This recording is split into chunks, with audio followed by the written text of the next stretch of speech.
Salut tout le monde, est à Radio Bâtisseur en compagnie de London avec le monsieur Brian Perrault que je vais interviewer aujourd'hui à Radio Bâtisseur. Ma première question est quel est le livre le plus populaire que vous avez fait? Bonjour Lyndon. Le livre le plus populaire que j'ai fait, c'est vraiment Amos d'Aragon, mais le premier tome. Pourquoi le premier tome? Parce que quand les gens commencent une série, ils commencent toujours par le premier. Donc, il y en a qui aiment beaucoup la série, donc ils vont continuer. Puis il y en a d'autres qui, pour certaines raisons, ou l'aiment moins, ou tout ça, l'abandonnent. Donc, le livre qui a toujours le plus de succès dans une série, c'est toujours le premier tome. Puis dans mon cas, c'est Amos d'Aragon, porteur de masque. Merci d'avoir répondu à cette question-là. C'est quoi le livre que vous aimez le plus? C'est quoi le livre que vous avez aimé le plus lire?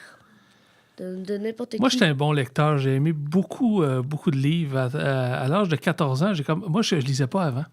J'ai commencé vraiment à lire à l'âge de 14 ans. Puis j'ai lu mon premier livre complet, c'était Le mystère du triangle des Bermudes. Ça racontait qu'il y a des extraterrestres qui venaient chercher des bateaux, tout ça. Ça, c'est un livre que j'ai bien aimé dans le temps. Je te dirais aujourd'hui, plus vieux, j'entretiens une passion pour un livre qui s'appelle Moby Dick, qui est écrit par Herman Melville, qui est l'histoire d'un capitaine qui part en mer pour tuer une baleine blanche. Et c'est j'en ai même fait une pièce de théâtre. Ça, c'est un des grands livres qui me montre et m'enseigne, en tout cas à moi, parce que la littérature, les livres s'enseignent aussi un peu à Lyndon, qu'il faut être modeste devant le monde dans lequel on vit parce qu'on est tous soumis à beaucoup plus fort que nous, et tempêtes et tsunamis. Fait qu'il faut vraiment être modeste devant l'environnement. Et c'est ça que ça m'enseigne. Merci. Quel livre as-tu aimé le plus écrire, livre ou série? Je pense que, Lyndon, le tome 7 d'Amos d'Aragon, ça a été celui que j'ai aimé le plus écrire. Pourquoi? Parce que, tu vas trouver ça bizarre, mais plus l'épreuve est grande pour un héros, plus ton héros est fort. Hein, tu comprends ça? Plus mettons, ton méchant est terrible, meilleur ton héros est. Et dans Voyage aux Enfers, Amos d'Aragon se retrouve dans un univers où il n'y a plus rien de commun avec ce qu'il connaît. Tout est une menace, tout est dangereux, tout est terrible. Puis Amos, il passe un très mauvais quart d'heure. Et pour un auteur, tu vas rire, mais c'est hyper plaisant de donner du mal à son héros, de le mettre dans le trouble, d'écrire des choses qui sont terribles, de le faire souffrir, parce qu'on sait qu'il va s'en sortir.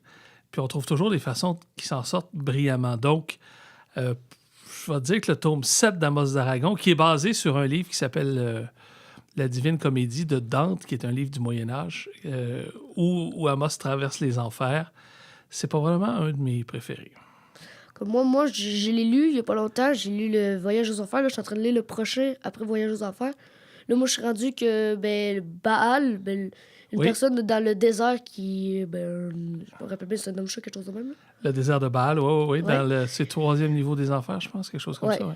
Puis là, il revient dans l'autre livre pour venir chercher sa dague. Oui, absolument. Moi, je suis en train de lire ça. OK.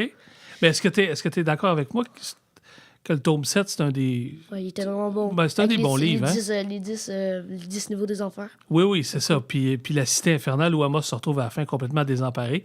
Et ce qui l'aide, finalement, et ce qui le sort de là, ce sont ses amis. Puis j'aurais jamais cru qu'Yon, le purificateur, serait venu l'aider. Non plus, hein? Non plus. Il y a quelques surprises dans le roman. Puis comme je te dis, tu sais, la force aussi d'un héros, c'est sa capacité à s'entourer d'amis qui sont capables de l'aider.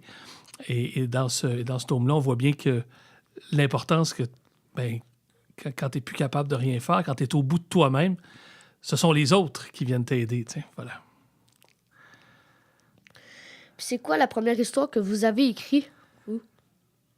La première histoire que j'ai écrite, OK, écoute, secondaire 3. J'étais en secondaire 3 un grand adolescent qui jouait au basketball, un peu insignifiant. Puis, je m'intéressais pas à grand-chose dans la vie, sauf le basketball. Puis, je lisais un peu. J'étais pas mal en français, j'étais pas mal en composition. Puis, mon professeur, Denise, est venu me voir et me dit « Il y a un concours organisé par la commission scolaire. » Puis, elle dit « Je trouve que tu écris assez bien. Ça te tenterait-tu d'écrire une histoire? » Puis j'ai fait, Puis elle est revenue me voir quelques semaines après. Elle dit, garde, ça serait le fun que tu écrives une histoire. Puis j'ai dit, Puis elle est revenue me revoir une semaine avant le concours. Puis elle dit, Brian, je veux ton histoire la semaine prochaine. J'ai dit, OK. Puis fait qu'elle m'a fait écrire de peur. Et j'ai écrit une histoire sur le loup-garou. Ça s'appelle Le Loup-garou.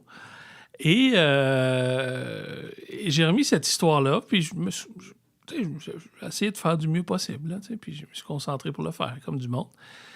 Puis c'était un concours où si tu gagnais, tu étais publié dans un recueil de la commission scolaire. Et j'ai gagné le 3e prix.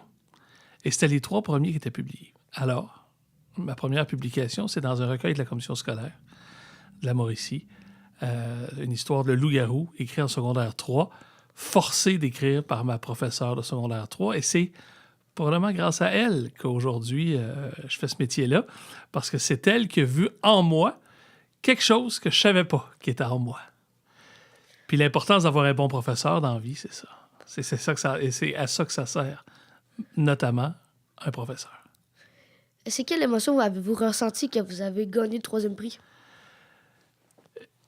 J'arrivais pas trop à le croire, parce que moi, j'ai jamais rien gagné dans ma vie, en tout cas, au peu de choses. Puis j'étais étonné. Il y avait peut-être juste 3 histoires qui ont été présentées aussi, mais ça, l'histoire ne le dit pas. Mais j'ai été heureux. Ça m'a amené un sentiment de fierté puis un sentiment de confiance. Parce que tu vois, moi, tu as vu la taille que j'ai. Hein, j'ai 6 pieds 3.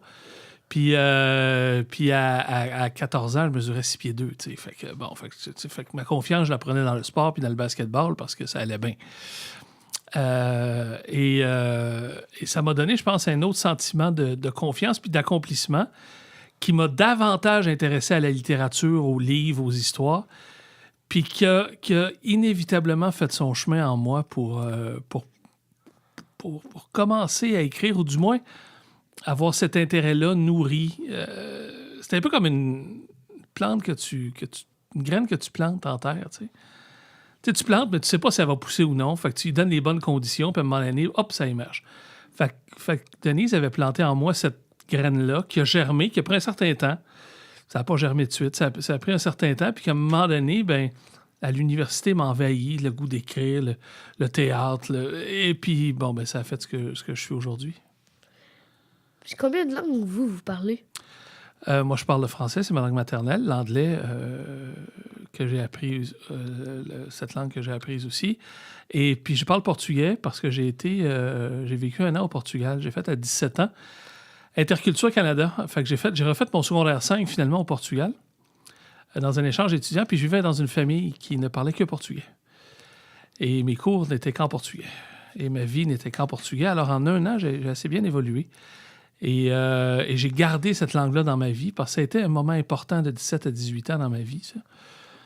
Et j'ai gardé des amis au Portugal. J'y suis d'ailleurs allé en septembre passé.